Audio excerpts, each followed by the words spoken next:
जय हिंद मेरे प्यारे बच्चों। कैसे हैं आप लोग? उम्मीद करता हूं आप बहुत अच्छे होंगे। तो मेरे प्यारे बच्चों, अगर इस वीडियो को आप क्लिक किए हैं, इसका मतलब आप सही वीडियो क्लिक किए और आप जो है 10th क्लास 2024 में अच्छे से अच्छे मार्क्स लाने की उम्मीद रखे हुए हैं और उसी कारण इस वीडियो को आप क्लिक किए। तो मेरे प्यारे बच्चों, आपको घबराना नहीं है, आपको टेंशन नहीं लेनी है और इस वीडियो को पूरा बारीकी से लाइन बाय लाइन देखनी है। और इस वीडियो में हम आप जो सोच के क्लिक किए हैं वही टॉपिक जो है हम पढ़ाने वाले हैं। मतलब 10th क्लास के वैसे सवाल, मैथ का वैसे सवाल। यहां देखिए टॉपिक लिखा गया है कि एग्जाम 2024 में सीधा टपकने वाले मैथ का ऑब्जेक्टिव। बट ये ऑब्जेक्टिव नहीं समझिए, इसको सब्जेक्टिव भी समझिए 2 नंबर की, क्योंकि अगर ऑब्जेक्टिव समझ में आती है तो सब्जेक्टिव बहुत बारीकी से आप मैथ को सॉर्ट आउट कर पाएंगे, मतलब सॉल्व कर पाएंगे।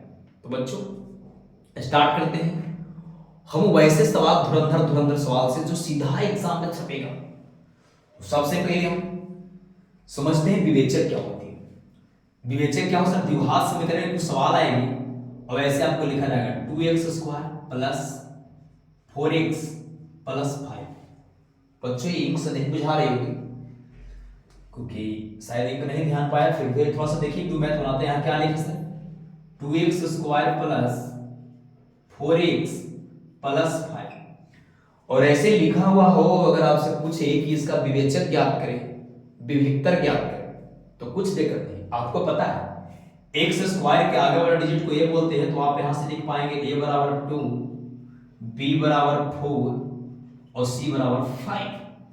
मेरे प्यारे बच्चों, यहां तक बातें को बहुत बारीकी से समझ पा रहे होंगे आप, हाँ ना? हाँ सर, आप आगे पढ़िए ना, एकदम समझ पा रहे हैं। तो यहां से अगर हम बच्चे लिखते, इसलिए d बराबर b² minus 4c। Sir d क्या होती है? सर d विवेचक को हम संकेत में लिखते हैं d। अगर बेहतरीन समझना है तो कैसे समझना? हम सवाल वैसे पढ़ा रहे हैं जो एग्जाम में डायरेक्ट छपेगी, तो हम कैसे बता सकते हैं? बट विवेचक को हम डी से सूचित करते हैं।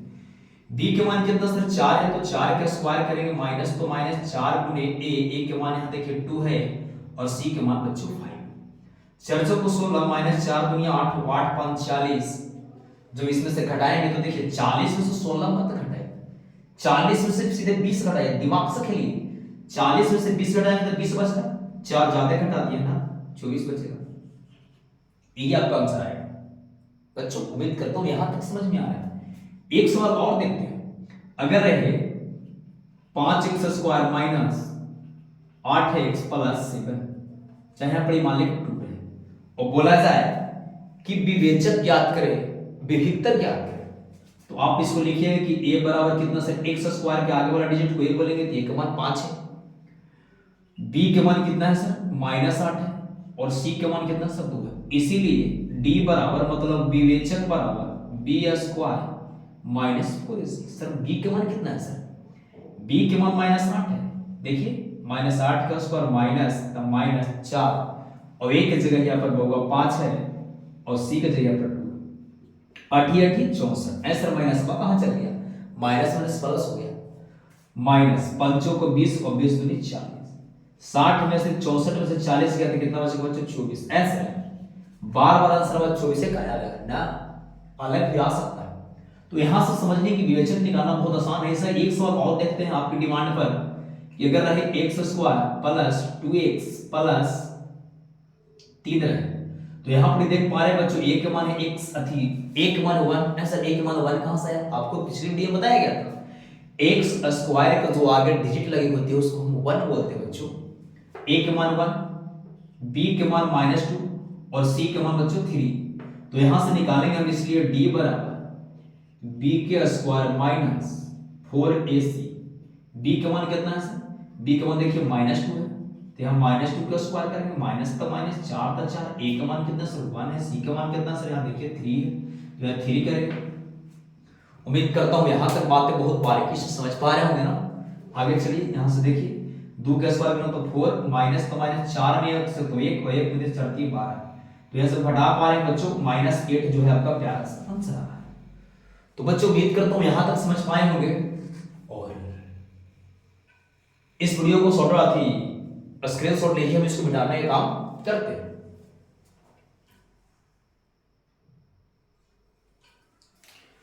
उम्मीद करता हूं यहां तक आप उतार चुके होंगे बहुत बारीकी से। हम आगे चलते हैं बेटा अपना। बच्चों करिएगा चीजों को, मैथ को आपको क्या करना है, प्रैक्टिस करिए। जब तक मैथ को आप प्रैक्टिस नहीं करिएगा तब तक उम्मीद ही नहीं है कि मैथ समझ पाए। हाँ लेकिन एक बात है कि थोड़ा सा समझाए वाला जो है थोड़ा सा धुरंधर होनी चाहिए। धुरंधर का मतलब कौन होता है सर, जो बेहतरीन तरीके से कॉन्सेप्ट को समझ पाए। वो एक गुस्सा जल्दी ना हो।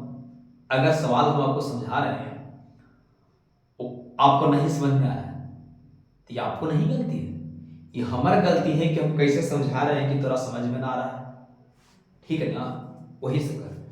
एक देखिए क्या होती है, यहां से आप समझ पाए बच्चों कि विवेचक जो है हम कैसे निकालते हैं। तो यहां से जानिए कि कोई भी अगर द्विघात समीकरण दे रहे और द्विघात समीकरण दे रहे हैं तो ओकरा में x स्क्वायर के आगे वाला अंकवा को हम a बोलेंगे और x के आगे वाला अंकवा को हम b बोलेंगे और जो अचर पद रहेगा उसको हम c बोलेंगे। यहां तक तो आप समझ पा रहे हैं। यहां से एक सवाल आती है कि मूलों की प्रकृति बताएं। तो मूलों की प्रकृति समझने से पहले क्या होगा कि इसको देखे पड़ेगा डी के मान, कुछ पॉइंट उसको समझिए, बहुत बारीकी से समझाने की कोशिश करता हूं। ये कहता है पहला पॉइंट कि अगर d निकाले और d के मान जाए 0 से बड़ा। d के मतलब सर अगर आप विवेचक निकाल रहे हैं और विवेचक अगर 0 से बड़ा आ रहा है, जैसे में 1 आ रहा है, 2 आ रहा है, 3 आ रहा है, 4 आ रहा है, 5 आ रहा है, आप देखें कि जब d निकाल रहे हैं तो कभी प्लस में आ रहा है, कभी माइनस में आ रहा है, कभी कभी क्या होगा कि 0 आ जाएगा। 3 कंडीशन होगी। अरे भैया जब हम विवेचक निकालेंगे तो चाहे तो प्लस में होगी, मतलब 0 से ज्यादा बड़ा होता है ना, प्लस होगा 1 2 3 4 5 6 7, 0 से बड़ा है ना। हाँ तो चाहे तो 0 से बड़ा आएगा और वह चाहे तो ये भी तो होगा कि 0 भी आ सकता है, हो सकता ना है, चाहे तो 0 आ जाएगा। तीसरा एक भी हो सकता है कि देखें कि जो x थी विवेचक जो मान हो रहा है 0 से छोटा आ जा रहा है, मतलब माइनस में आ जा रही है। तो वही करते हैं, ध्यान दीजिए, पहले सुन लीजिए जो वही बात हम लिखेंगे। अगर विवेचक आप निकाल रहे हैं और विवेचक का मान अगर 0 से बड़ा या पी है, बड़ा का मतलब 2 3 4 5 6 7 8, मतलब 0 से बड़ा है तो उसका मूलों की जो प्रकृति होगा बच्चों वो वास्तविक और असमान होगा। फिर से समझाइए तो सर, अगर d का मान 0 से बड़ा होगी तो उसका मूलों की जो प्रकृति होगा जो वास्तविक और असमान होगा। दूसरा, ये तो पहला कंडीशन हुआ। दूसरा, अगर d का मान 0 आ गया जब हम विवेचक निकाल रहे हैं और विवेचक का मान अगर 0 आ जाए तो इसका मूलों की प्रकृति वास्तविक और समान होगी। ठीक। तीसरा, अगर d का मान माइनस में आ जाए, -8 -10 -15 माइनस में आ जाए तो इसका कोई वास्तविक मान नहीं होगा बच्चों, मतलब हल करना संभव नहीं है। चीज समझ में आ रहा है ना, इसका कोई वास्तविक मान नहीं होगी।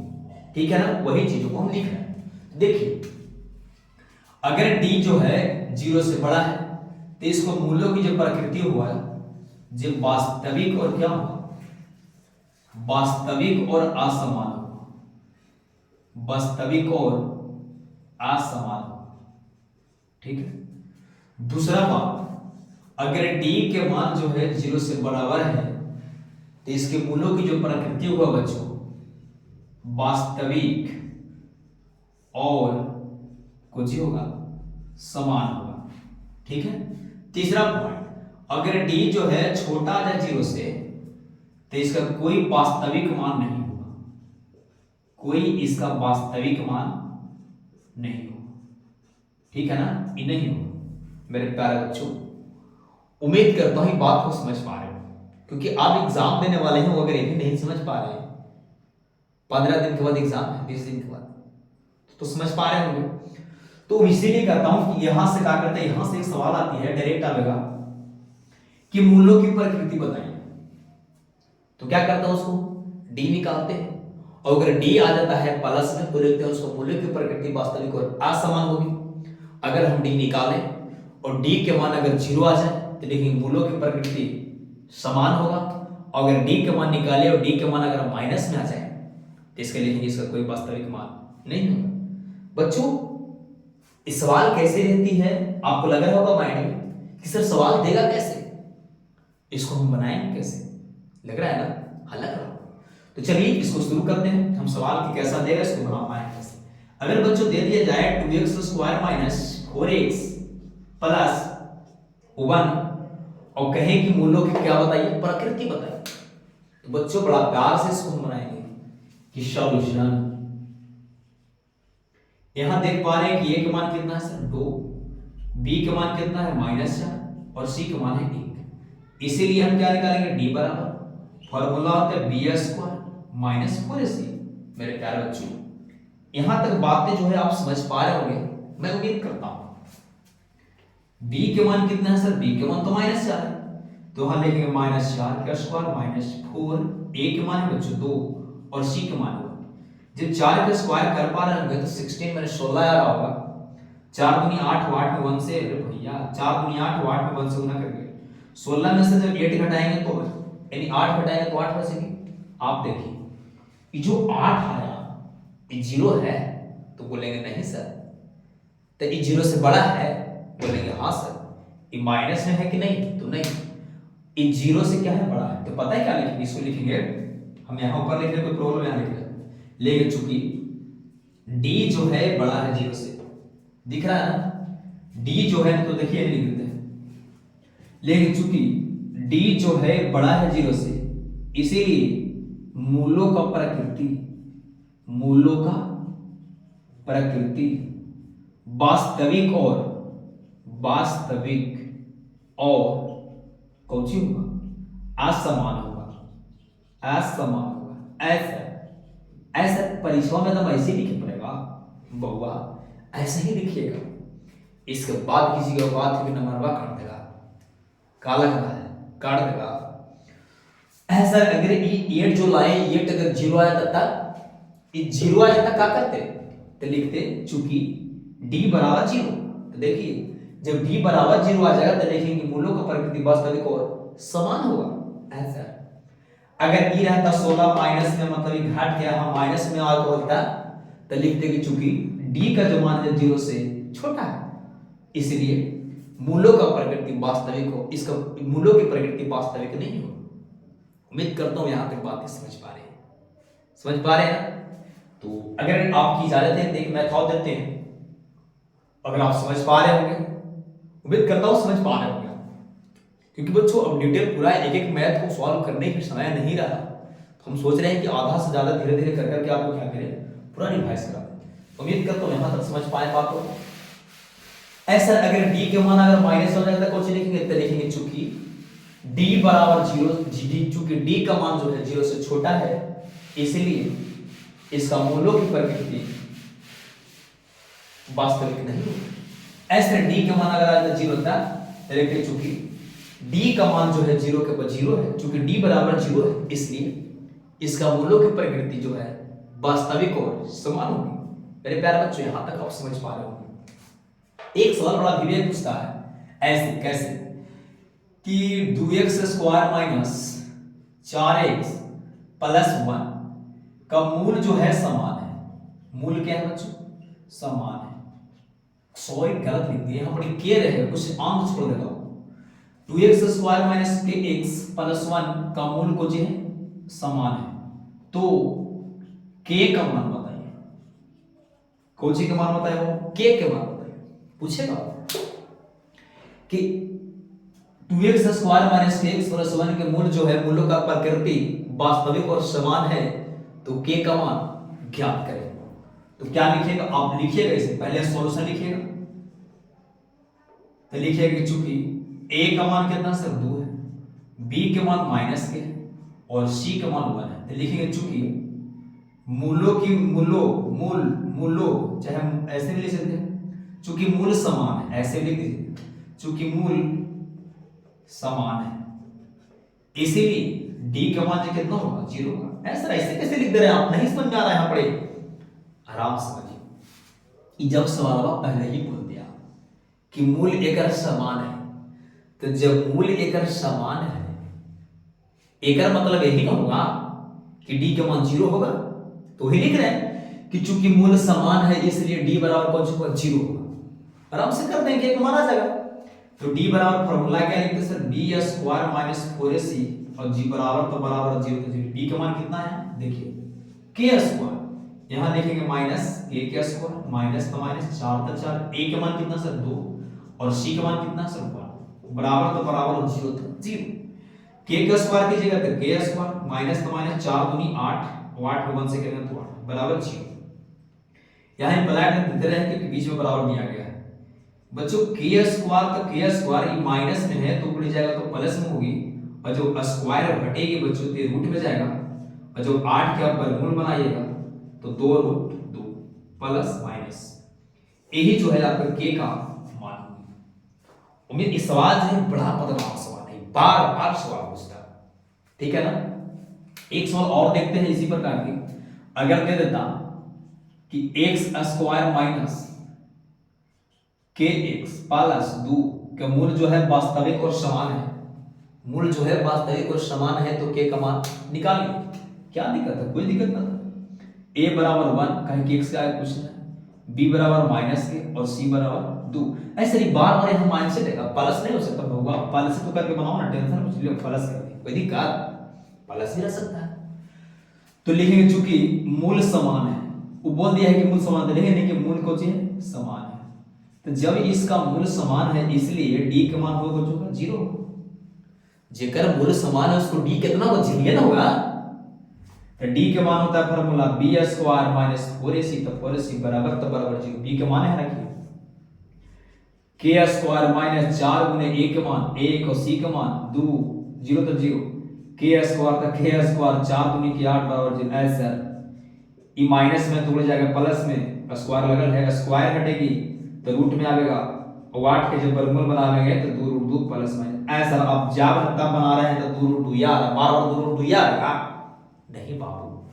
अब क्या करें, हम पर मन से सवाल दे रहे हैं, किताब तो देखना ही है कि हाँ किताबें में से गेस छाप दे, डिजिटल बोर्ड है ये है, ऐसे हुड़ुक हुड़ुक कड़ित रहिए और आप समझ रहिए। डिजिटल बोर्ड से पढ़ाने में